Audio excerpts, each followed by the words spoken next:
सत्य वचन, अमर वचन, जीवित वचन, दिव्य वचन, सत्य वचन, अमर वचन, जीवित वचन। साई दा बामा बनी दा बामा बगरे सा निरे सा निरे सा निरे सा निरे सा। दिव्य वचन, सत्य वचन, अमर वचन, जीवित वचन, दिव्य वचन, दिव्य वचन।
मेरे दिल मेरे मन में आ, ये दिल अपना मंदिर बना। मेरे दिल मेरे मन में आ, ये दिल अपना मंदिर बना। मेरे दिल मेरे मन में आ, ये दिल अपना मंदिर बना। मेरे दिल मेरे मन में आ, ये दिल अपना मंदिर बना। मेरे दिल मेरे मन में आ, ये दिल अपना मंदिर बना। मेरे दिल में मन में आ, ये दिल अपना मंदिर बना। आखिर खुदा बंद आखिर खुदा बंद आखिर खुदा बंद आखिर खुदा बंद। तेरा वचन मुझे चलना सिखाए, मेरे सारे पाप मिटाए। तेरा वचन मुझे चलना सिखाए, तेरा वचन मेरे पाप मिटाए। तेरा वचन मुझे चलना सिखाए, मेरे सारे पाप मिटाए। तेरा वचन मुझे चलना सिखाए, तेरा वचन मेरे पाप मिटाए। तेरा वचन मुझे चलना सिखाए, मेरे सारे पाप मिटाए। तेरा वचन मुझे चलना सिखाए, मेरे सारे पाप मिटाए।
क्रिस्त में मेरे प्यारे भाइयों और बहनों, यीशु का रूपांतरण भावी महिमा का पूर्वावलोकन है, जिसमें वे अपनी पहचान को शिष्यों को प्रकट करते हैं। यीशु जानते थे कि उन्हें अनेक प्रकार की यंत्रणाएं दी जाएंगी। यीशु को मालूम था कि उन्हें जल्लादों के हवाले होना पड़ेगा। जल्लाद उन पर कोड़े बरसाएंगे, चेले डर के मारे भाग जाएंगे, विचलित हो जाएंगे। प्यारे भाइयों और बहनों, चेलों को ढारस बंधाने के लिए स्वर्ग राज्य में जो महिमा प्रकट होने वाली है उसको प्रदर्शित करने के लिए यीशु अपने आप को रूपांतरित करते और चेलों के सामने उस भावी महिमा का दृश्य रखते हैं। क्रिस्त में मेरे प्यारे भाइयों और बहनों, प्रभु यीशु का रूपांतरण आध्यात्मिक जीवन के रूपांतरण की ओर संकेत करता है। जब हम प्रभु की हुजूरी में बैठते हैं, जब हम उसके साथ आते हैं, जब हम उसके पवित्र भवन में एकत्र हो जाते हैं, जब हम उसके सानिध्य में बैठते हैं, तो मुझे और आपको भी रूपांतरित होने की आवश्यकता है।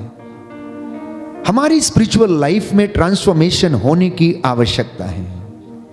जब आप किसी साधना में जाते हैं, जब आप किसी पवित्र आराधना में भाग लेते हैं, जब आप चंगाई प्रार्थना का हिस्सा बनते हैं, जब आप प्रेज एंड वर्शिप का हिस्सा बन जाते हैं, तो उस वक्त ये महिमा आपके परिवार में, शरीरों में और आत्माओं में प्रकट होनी चाहिए। Hallelujah, hallelujah. हे प्रभु यीशु, हे प्रभु यीशु, मेरे विचारों को, मेरे विचारों को, मेरे मन को, मेरे मन को, मेरी आत्मा को, मेरी आत्मा को रूपांतरित कीजिए। रूपांतरित कीजिए। Hallelujah, hallelujah, hallelujah, hallelujah. तो हम जानते हैं कि इन सारी बातों से होकर गुजरने के लिए प्रभु यीशु अपने आप को पिता के नजदीक रखते थे। हम सुसमाचारों में सुनते हैं कि प्रभु यीशु ने जो महत्वपूर्ण कार्य थे वो पर्वतों के ऊपर किए। कलवरी के ऊपर उन्होंने दुख सहन किया, क्रूस पर चढ़ाए गए, पर्वत पर बैठकर उन्होंने प्रवचन दिया। 40 रात और 40 दिन उन्होंने एक पहाड़ी के ऊपर जाकर उपवास और प्रार्थना में बिताए।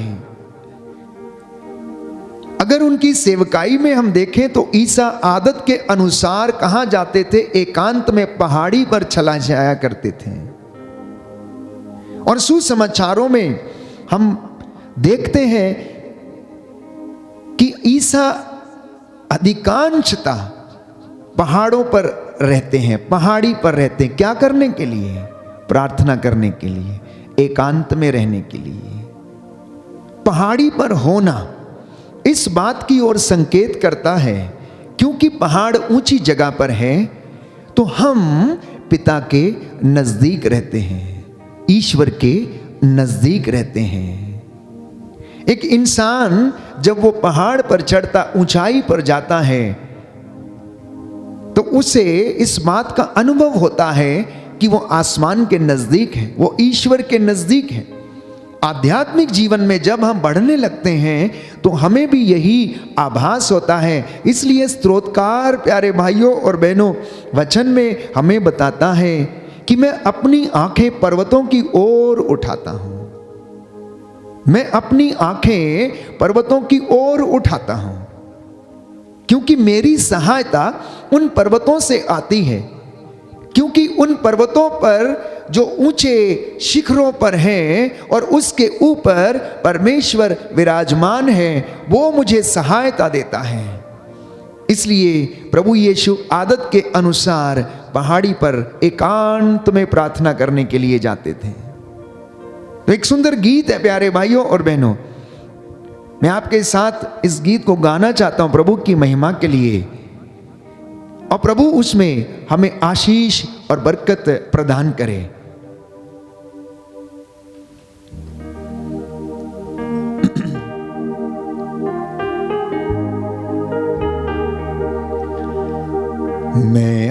आंखें अपनी पर्वत की ओर उठाता हूँ, मैं आंखें अपनी पर्वत की ओर उठाता हूँ। मुझको है पता सहायता वहीं से आती है, मुझको है पता सहायता वहीं से आती है। मैं आंखें अपनी पर्वत की ओर उठाता हूँ, मैं आंखें अपनी पर्वत की ओर उठाता हूँ। जी हाँ प्यारे भाइयों और बहनों, जब आप एकांत में रहते हैं तो हम प्रभु की वाणी को सुनते हैं। जहां एक का भी अंत है उसे एकांत कहते हैं, और उस एकांत में ईश्वर का निवास है जो सब जगह निवास करता है। इसलिए प्रभु ये कहता है कि तुम मेरी वाणी को सुनो और तुम अपने आप को बदल डालो, तुम अपना आचरण सुधार लो और मैं तुम पर दया करूंगा। जब ईश्वर के ये वचनों को हम सुनते हैं, यूहन्ना के पहले पत्र अध्याय 4 पद संख्या 4 में हम पढ़ते हैं कि बच्चों तुम ईश्वर के हो और ईश्वर की संतान पाप नहीं करती हैं। प्रभु की वाणी आकाश से सुनाई पड़ी, ये मेरा प्रिय पुत्र है और तुम इसकी सुनो। जब हम इन बातों को ग्रहण करते हैं, सुनते हैं, तो ये हमें ढारस देती हैं, विश्वास पैदा करती है हमारे जीवन में। ये हमें उस प्रेम का अनुभव कराती हैं जो यीशु के जीवन में पिता ईश्वर ने उनको वो प्रेम का अनुभव दिया जब वो उस पहाड़ी पर जाते और पिता से कनेक्ट हो जाते थे। तो माउंटेन एक्सपीरियंस जो है ये हर एक विश्वासी के जीवन में होना चाहिए। अब आप कहेंगे फादर हम इस वक्त पहाड़ों पर कहाँ जाएं? आप जिस घर में बैठे हैं, जिस वेदी के सामने आप प्रार्थना कर रहे हैं, प्यारे भाइयों और बहनों, आपके लिए और मेरे लिए वही वो पर्वत है जहां से हमें सहायता आती है। ये वेदी वो पर्वत है, ये वेदी प्यारे भाइयों और बहनों वो जगह है जहां से परमेश्वर का पुत्र यीशु मसीह हमें अपना रूपांतरित शरीर और महिमा में शरीर का दर्शन कराता है। और यदि कोई विश्वास में पक्का है, पवित्रताई में है, तो इस महिमा को देखेगा। और जब आप उस महिमा को देख लेंगे, अनुभव कर लेंगे, तो आप रूपांतरित हो जाएंगे। You will be transformed. हमारा मन परिवर्तन हमें रूपांतरण की ओर ले जाता है। हमारा मन परिवर्तन रूपांतरण की ओर ले जाता है। Transformation leads to transfiguration my dear brothers and sisters. मन परिवर्तन, हृदय परिवर्तन, मेटेनोइया जिसे हम कहते हैं चेंज ऑफ हार्ट, ये हमें आध्यात्मिक बदलाव की ओर ले जाता है। तो मैंने आपसे जिक्र किया कि प्रभु यीशु का पर्वतों से अच्छा खासा नाता था। पुरानी व्यवस्था में भी हम पढ़ते हैं प्यारे भाइयों और बहनों कि परमेश्वर ने एक चट्टान से लोगों को पानी निकाला और पिलाया। पुरानी व्यवस्था में हम पढ़ते हैं कि एलिया पर्वतों के ऊपर चला गया, वहां पर उसने जाकर अपने आप को पर्वतों की एक पहाड़ी की दरार में छिपा लिया। वो उसके छुपने की जगह थी।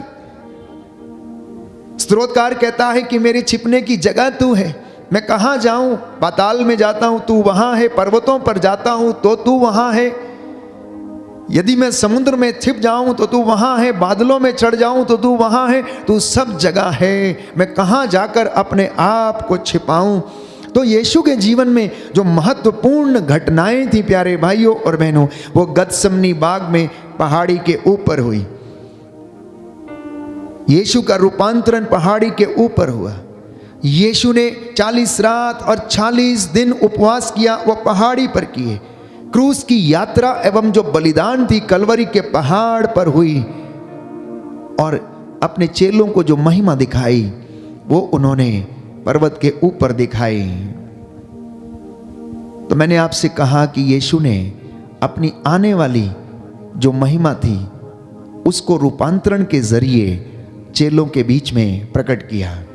क्या मैं और आप इस रूपांतरण को कभी अपने जीवन में अनुभव करते हैं या नहीं? क्या हम परमेश्वर के नजदीक आने का प्रयास करते हैं या नहीं? क्या हमें लगता है कि जब हम पवित्र भवन में बैठते हैं तो ये हमारे लिए वो जगह है, वो पवित्र जगह है जहां से हमें सामर्थ्य मिलता है, जो हमारी आत्माओं को उत्साहित करता है, जो हमारी आवश्यकताओं में हमारी सहायता करता है? क्या हमें ये लगता है? ये डिवाइन एक्सपीरियंस, ये दिव्य अनुभव हर एक विश्वासी को होना चाहिए। जैसे पेतरुस ने, याकूब और योहन ने उस डिवाइन एक्सपीरियंस को देखा, महसूस किया, जैसे उन्होंने उस दिव्य दृश्य को देखा, क्या मैं और आप ऐसे दिव्य दृश्य आराधना के दौरान देख पाते हैं या नहीं? जब संस्कारों को अनुष्ठान किया जाता है, क्या उन संस्कारों के जरिए हम इस दिव्य प्रकाश को या दिव्य दृश्य को देख पाते हैं या नहीं? आज ये मनन चिंतन का विषय है और प्रभु हमें अपनी महिमा दिखाना चाहता है। प्रभु हमें अपनी महिमा दिखाना चाहता है। अक्सर हम प्रार्थना करते हैं प्यारे भाइयों और बहनों, लेकिन हम विश्वास नहीं करते हैं कि हमारी प्रार्थना जो है ऊपर जाती है और आशीष लेकर नीचे आती है। इसी तरह से एक बच्चा अपने हाथ में एक छोटी गेंद लेकर खेल रहा था। वो जोर जोर से उसे ऊपर उछालता और उसके बाद उसे कैच करता और अपने हाथ में रखता था। He was throwing the ball up and down, up and down, up and down. एक याजक वहां से गुजर रहा था, एक पुरोहित वहां से गुजर रहा था और उसने बालक को देखा और उससे पूछा, तुम क्या कर रहे हो? तुम ये गेंद बार बार ऊपर फेंकते हो और नीचे आती है तो उसे कैच करते हो, आखिर तुम कर क्या रहे हो? और बालक ने बहुत अच्छा जवाब दिया कि मैं ये गेंद ईश्वर की ओर फेंकता हूं, मैं ये गेंद ईश्वर की ओर फेंकता हूं और ईश्वर मेरी ओर फेंकता है। ये मैं गेंद ईश्वर की ओर फेंकता हूं और ईश्वर मेरी ओर फेंकता है। मैं जब फेंकता हूं तो प्रभु पकड़ लेता है और प्रभु जब फेंकता है तो मैं उसे पकड़ लेता हूं, कैच कर लेता हूं। हमारी रोजमर्रा की जिंदगी में ऐसे तमाम उदाहरण जिनको हम अपने जीवन में अनुभव करते हैं, ऐसी तमाम बातें हमारे जीवन में घटित होती हैं और इन साधारण बातों में क्या हम इन डिवाइन एक्सपीरियंस को देख पाते हैं या नहीं? वो पुरोहित बड़ा आश्चर्यचकित हुआ जब उस बच्चे ने इस बात को बोला कि जब मैं गेंद फेंकता हूं तो प्रभु पकड़ लेता है और जब प्रभु फेंकता है तो मैं पकड़ लेता हूं। जब हम प्रार्थना करते हैं, हम अपनी प्रार्थनाओं को, स्तुति को, आराधना को, प्रायश्चित को क्या करते हैं? प्रभु की ओर उठाते हैं, प्रभु की ओर फेंकते हैं और प्रभु उसे रिसीव करता है और हमें उसके बदले आशीषें देता है। यह डिवाइन एक्सपीरियंस है। जिस दिन हम इस बात को महसूस कर लेते हैं कि मेरी एक भी प्रार्थना खाली नहीं जाती है, वो प्यारे भाइयों और बहनों मेरे और आपकी ट्रांसफॉर्मेशन का दिन हो जाता है। वो मेरे और आपके बदलने का दिन हो जाता है। जिस दिन कोई व्यक्ति बड़े आग्रह के साथ, बड़े दृढ़ निश्चय के साथ, कमिटमेंट के साथ प्रभु की ओर आता है और निर्णय करता है कि मैं बदलूंगा, मैं प्रभु के लिए अपना जीवन समर्पित करूंगा, त्याग करूंगा, तो वो उसके जीवन का वो क्षण है जब उसमें आध्यात्मिक परिवर्तन होने शुरू हो जाते हैं, वो बढ़ने लगते हैं प्यारे भाइयों और बहनों। तो रूपांतरण का ये दृश्य जो यीशु के जीवन में घटित हुआ, वो हमें प्यारे भाइयों और बहनों अपनी ओर आकर्षित करता है।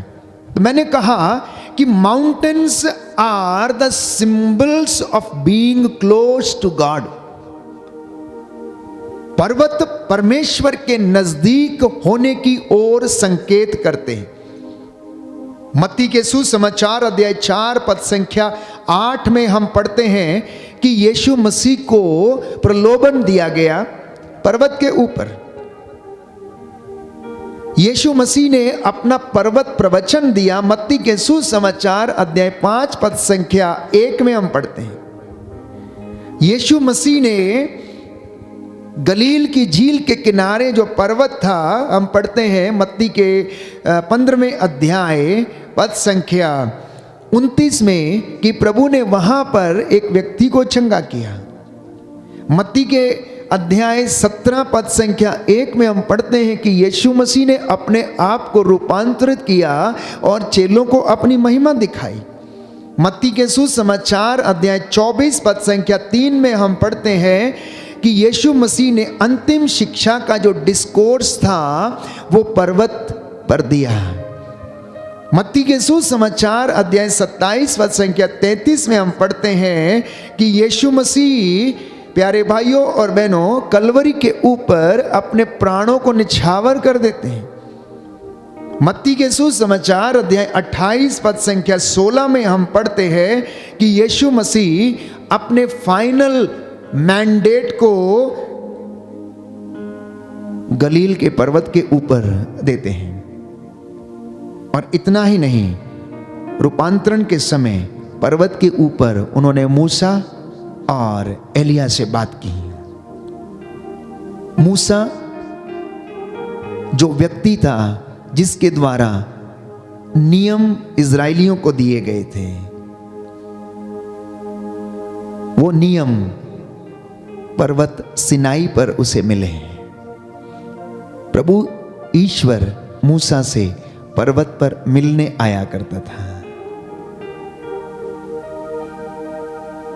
इसलिए जब हम इस बात को सोचते हैं कि हमें एकांत में क्यों जाना है, हमें पर्वत पर क्यों चढ़ना है, हमें परमेश्वर की हुजूरी में क्यों जाना है, तो जान लीजिए कि ये बातें हमें परमेश्वर के सानिध्य को अनुभव कराती हैं, ईश्वर के प्रेम को अनुभव कराती हैं।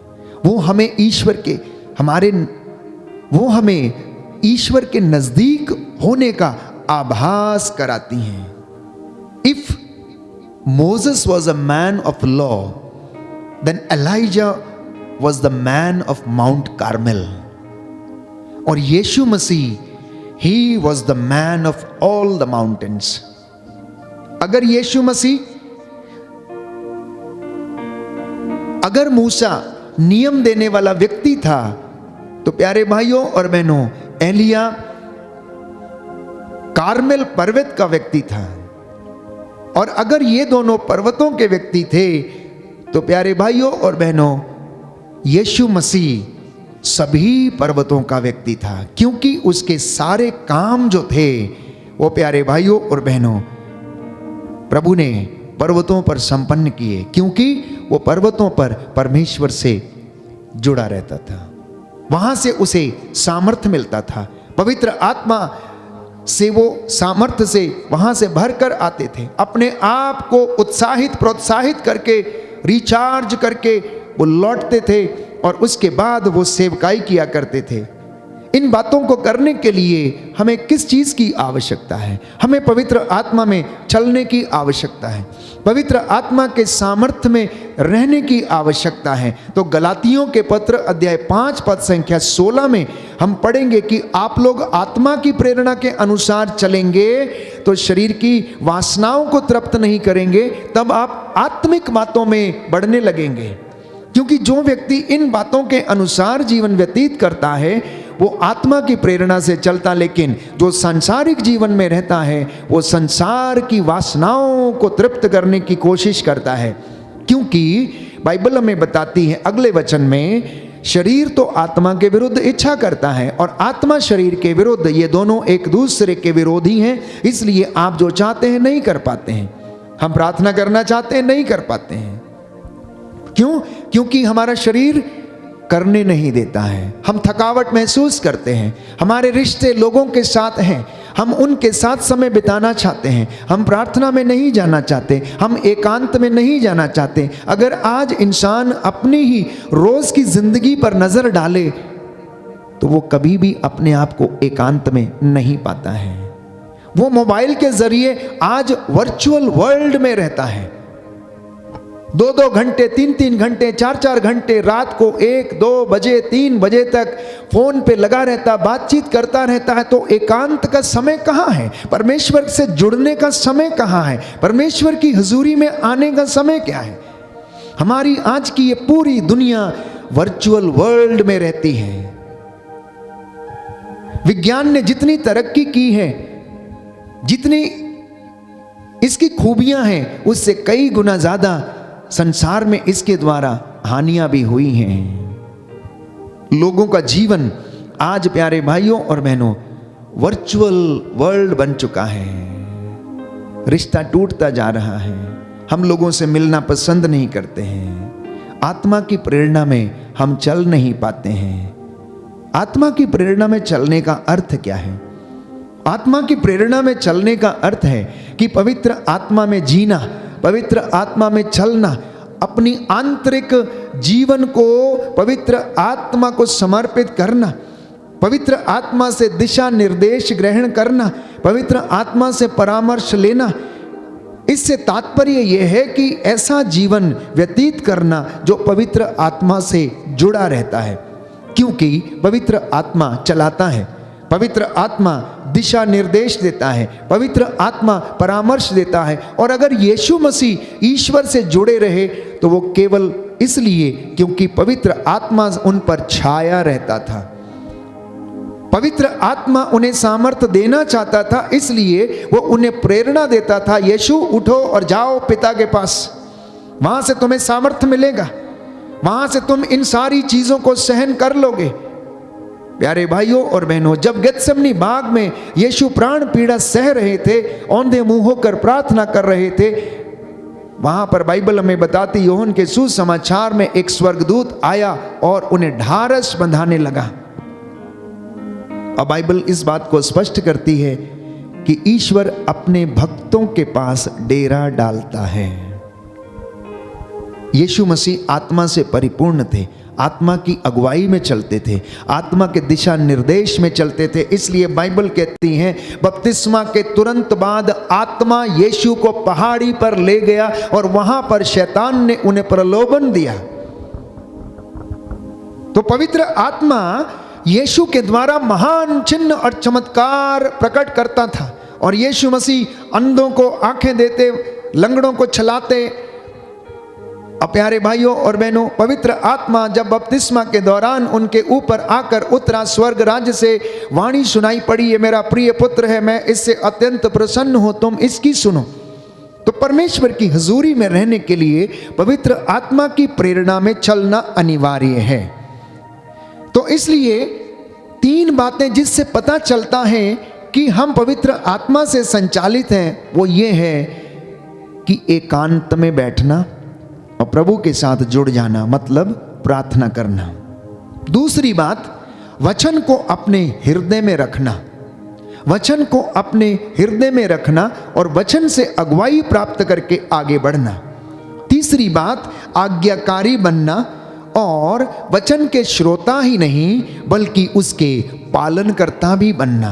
और प्रभु हमें वो आशीष प्रदान करता है। रोमियो के पत्र अध्याय 8 पद संख्या 4 में संत पौलुस लिखता है कि आप पवित्र आत्मा में चलें। पद संख्या 5 में लिखता है, set your minds on the things of the Lord. इसका परिणाम जीवन में होगा कि आपके जीवन में सहनशीलता आएगी, शांति आएगी, प्रार्थना आएगी और आप एक दूसरे को क्षमा करेंगे और एक दूसरे को सहन करेंगे। पद संख्या 13 में लिखा है कि अपने शरीर में आप लोग बुराई का दमन करें और जो ऐसा करेगा उसके जीवन में पवित्र आत्मा काम करेगा। पद संख्या 14 में लिखा है कि पवित्र आत्मा की प्रेरणा से आप लोग चलें।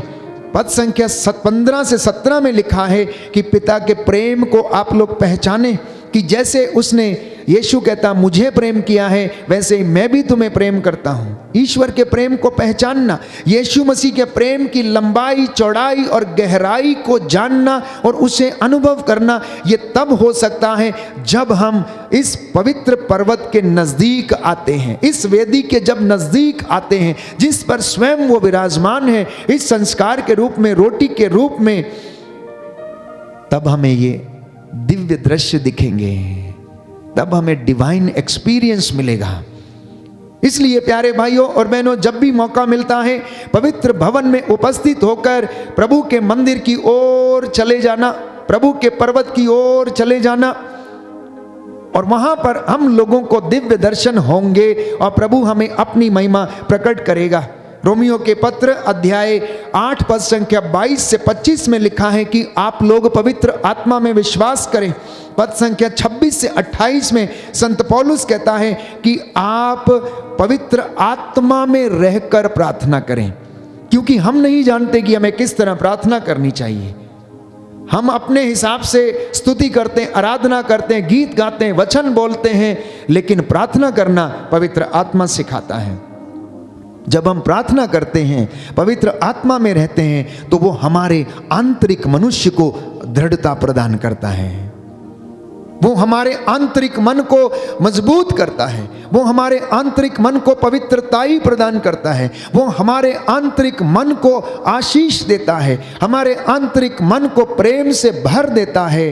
और जब हमारे अंदर से वो भाव निकलते हैं प्यारे भाइयों और बहनों, तो उनसे परमेश्वर की महिमा होती है। Hallelujah, hallelujah. यीशु की स्तुति हो, यीशु की स्तुति हो, यीशु को धन्यवाद, यीशु को धन्यवाद, यीशु की आराधना हो, यीशु की आराधना, यीशु की महिमा हो, यीशु की महिमा हे हो। प्रभु यीशु, हे प्रभु मैं यीशु, विश्वास करता हूँ मैं विश्वास करता हूँ आप हमारे बीच में हाजिर हैं। आप हमारे बीच में हाजिर हैं। हे प्रभु यीशु, हे प्रभु यीशु, हमारे आध्यात्मिक जीवन को हमारे आध्यात्मिक जीवन को परिवर्तित कर दीजिए। परिवर्तित कर दीजिए। Hallelujah, hallelujah. हे प्रभु यीशु, हे प्रभु यीशु, आप बढ़ते जाएं आप बढ़ते और जाएं मैं घटता जाऊं। और मैं घटता जाऊं। Hallelujah, hallelujah, hallelujah. हालेलुया। तो एक विश्वासी के जीवन में त्याग, पवित्रता, विश्वास, विनम्रता, इनका होना अत्यंत आवश्यक है। और एक मुख्य बात, इन सब को प्राप्त करने के लिए हम बस उसकी उपस्थिति में रहें। पेतरुस ने कहा, प्रभु हमारे लिए कितना अच्छा है यदि हम 3 तंबू यहां पर खड़ा कर दें और यहीं पर रहें। उसने उस आनंद को अनुभव किया, उसने उस प्रेम को अनुभव किया। जब यीशु रूपांतरित हो गए तो वह महिमा प्रकट हो रही थी, वो स्वर्ग राज्य का नजारा था, वो स्वर्ग राज्य का एक दृश्य था। आने वाली महिमा को यीशु ने प्रकट किया और पेतरुस कह उठा कि यहां होना तो हमारे लिए बहुत अच्छा है, बहुत अच्छा है। आज प्रभु से कहना कि प्रभु आपकी हजूरी में मैं सदा रहूं, मेरा घर आपकी उपस्थिति में सदा बना रहे, इस बात के लिए मैं आपसे प्रार्थना करता हूं।